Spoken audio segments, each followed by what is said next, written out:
Okay, so we're gonna go over here in a little bit, like changing out the bearings in your front caster wheels and also just changing out the wheels altogether. These are the tools that you will likely need. This is a 1/4 inch ratchet and socket set. We already went over this in a previous video. This is a bearing puller. You press this button and pull it inside and you can yank the bearings out of your wheel itself. These are both standard and metric size Allen wrenches. This is a Phillips head screwdriver, and this is a pack of the bearings themselves, which we'll go over here in a little bit.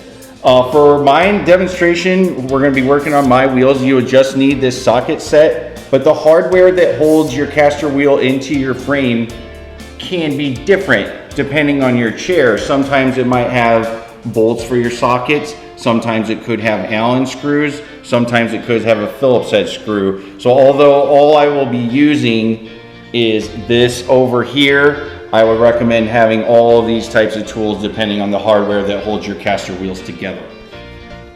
All right, so we're looking at 3 types of casters here. These are all, when I refer to casters, these are the front smaller wheels. So the 2 wheels are in the front, or if you're in like a basketball or a rugby chair, you could have 1 or 2 5th or 6th wheels. These are all your casters. So we're gonna start over here. This is a 3-inch caster. This is a standard size for your sports chairs, for tennis, for rugby, for basketball. The reason you want this 3-inch caster is it's small and it turns quickly, and in theory you're using it inside so there's no like gnarly cracks and chunks of concrete missing to run over.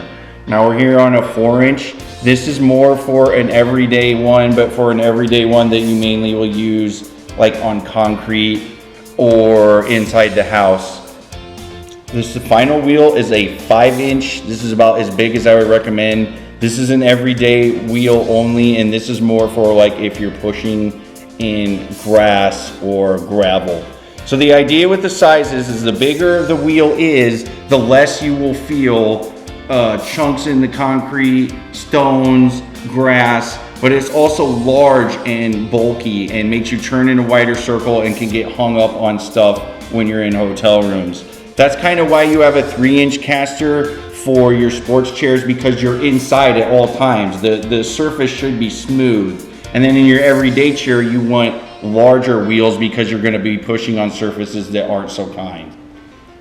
All right, now we're going to look at when it's time to start doing some maintenance, or when it's time to start changing your caster.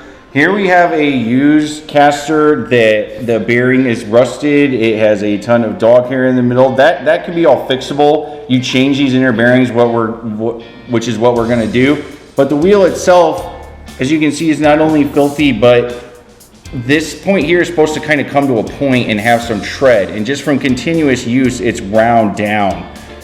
This is a brand new one. You can see how good the bearing looks in the middle. And when we look at the tread up here, it almost kind of comes to a point, and there's a seam in the middle. That hasn't been all ground down yet because this one is brand new.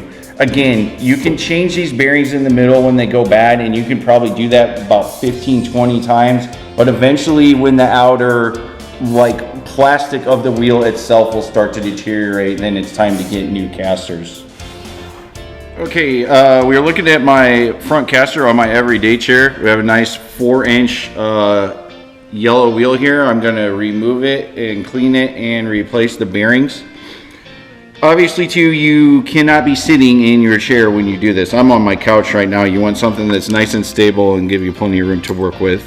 So we have 2 lock nuts here, and I have a spinner and my ratchet.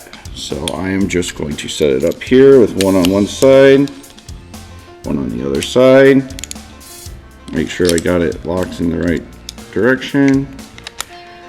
And we just spin opposite ways. So I'm loosening it right now because I want to remove it. And eventually this lock nut here on this end will get so loose that we just use our fingers and remove it. I got an area here with kind of a rag to collect all my parts because there's a lot of small ones and you don't want to lose them. So now I'm done with my ratchets for now. I'm going to my screwdriver. This bolt through here has to come all the way out the other side, and sometimes it can get a little bit sticky. Push it and you can just kind of use your screwdriver here to just kind of push it through the other end. You got to be careful because spacer will fall out. It went there. I have it here over to my collection. Now on this other side, when I pull out, this other spacer is going to come loose. Now the wheel comes out, have it all the way removed. Over here, then we still have one spacer removed. And as you can see, there's kind of like nasty hair and stuff here. This is why we're cleaning it. And then I pull it all the way out and it's removed. I'll place it over here with the rest of my stuff. Okay, we have the caster off and we're going to try and clean up some parts, and we're going to remove this inner bearing. This is my bearing puller. It has a button here.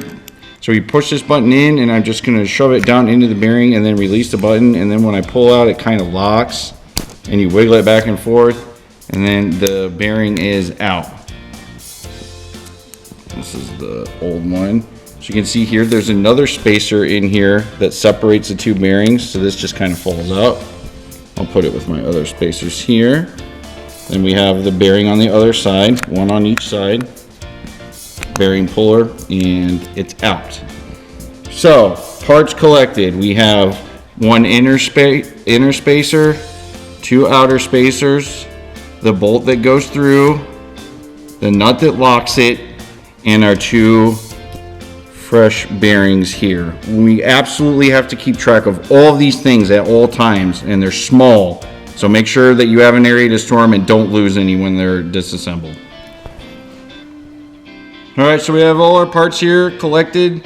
All your hardware stuff should be good for almost forever. These are spacers, they're just like stainless steel or aluminum. This is a lock nut. The threads on this might wear out, but they last a long time. But what you can do is you kind of use your fingers, and like hair and crud will just kind of get embedded in this. And we can use part of this rag too, just to kind of clean it up. Same way some of these spacers can get cruddy. So we'll just wipe them up, clean them up a little bit. This lock nut usually isn't a problem. It's usually pretty clean. So the things that you would replace are either the wheel itself or these two bearings. All this hardware, unless you lose it, which you don't want to do, should be good to go.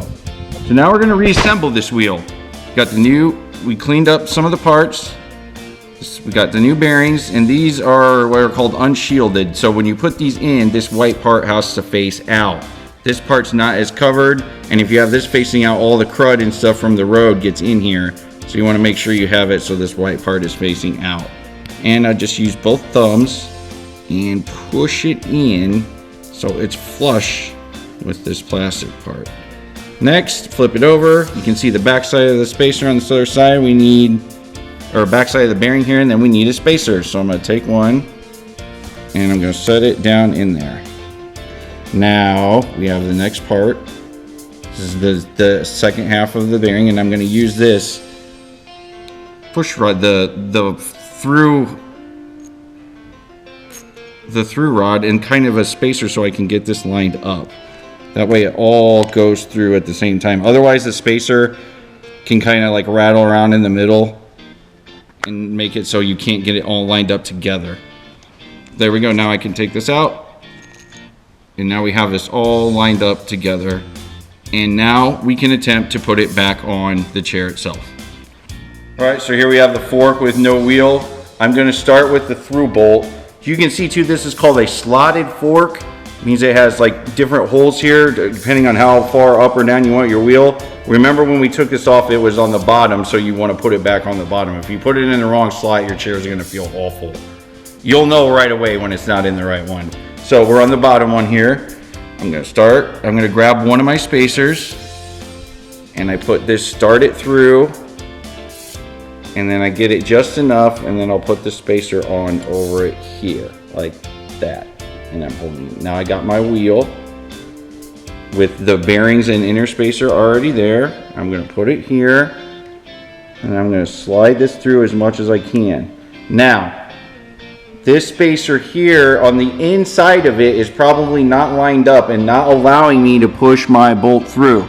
So I'm gonna cheat and use this screwdriver and put it here and move the spacer on the inside into position so I can hopefully just push. And so it's through.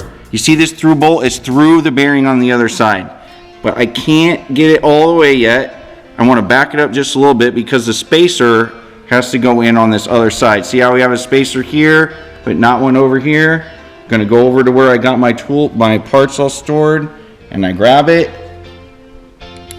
and I try and slide it in. Hopefully you want to face it down so you're not fighting gravity. And hopefully we can see this hole from the top view. And I'll slide it so it hopefully lines up. And then it all comes through. It's tricky because you have the two bearings, the two spacers on the outside, and the spacer in between the bearings that are hard to see. So I have the through bolt, the two bearings, the spacers all lined up. But as you can see here, we still have the end cap to put on, which is over the last part of my parts here. I'll pick it up and I will start it with my fingers, just my pointer and my thumb to get it going. And now I can't twist it anymore. So I get my ratchet and spinner, put my socket back on here, make sure I got it set to tighten. And we'll go back at it, twisting in opposite directions. I'm tightening it, tightening it, tightening it. And the tension you put is extremely important. We'll go over that here in a little bit. You want it tight, but not too tight. And the reason is this. So your wheel wants to spin in a good motion like this, as much as it can. If you have it too tight, it pinches the wheel together so it can't spin freely. However, if they're too loose, the wheel will spin side to side in addition to moving forward. It can't move side to side and forward at the same time. So you want it tight here to lock it in to the things, but you don't want it so tight that it suffocates it. You should be able to spin it like this, and this thing is spinning forever, but I also see the top is not like wobbling like left and right terribly. Still spinning, still spinning, still spinning. When you got fresh bearings with the right amount of tension tightening on your hardware and stuff, it will greatly affect your speed, allowing you to push harder and faster and smoother.